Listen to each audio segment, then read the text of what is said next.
এতগুলো কিন্তু ব্যবসায়িক চিন্তা ভাবনা করে বুলবুল দেখতে এসে ঘুরে বেড়াচ্ছে তুলে দেখি না না মোটালি যাবে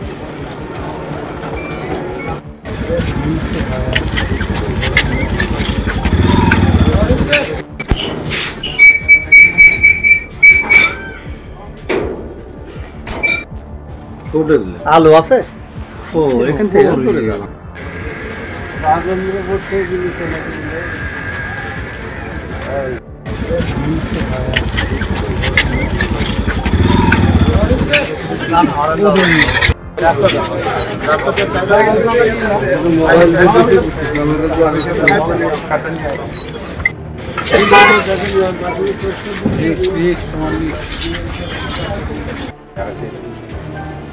জান এখন আপনারা ঠিক আছে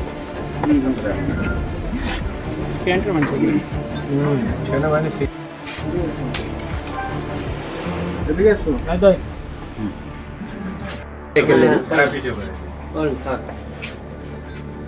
আলো দেন না না না নরমাল করো না না দরকার নেই অবশ্যই ওরকম কিছু হলে আপনারা এমনি ফেসবুক না না পাবলিকের জন্য দেখতে পারবেন এমনি দেখা দেয়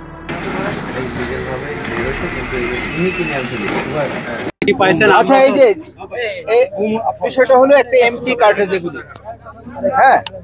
এই যে হ্যাঁ বলেন এই এমটি কার্ট্রিজ এগুলি উনি আর কি অথরিটি থেকে যেটা হলো যে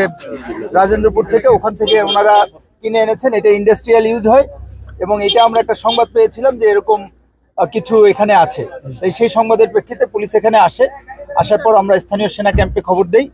এবং তারপরে এই সংবাদ পাওয়ার পর আমিও চলে আসি চলে আসার পর আমরা বিভিন্ন পর্যায়ে কথা বলেছি এবং ক্যাপ্টেন সাদমান সাহেব ছিলেন আপনারা দেখেছেন তিনিও একেবারে সেনা চ্যানেলে সব চ্যানেলে কথা বলেছেন এবং এটা লেজিটিমেট ওয়েতেই এখানে এসেছে এবং খুব দ্রুত ইন্ডাস্ট্রিয়াল ইউজের জন্য এটা আবার লেজিটিমেট ওয়েতে চলে যাবে ধন্যবাদ সবাইকে।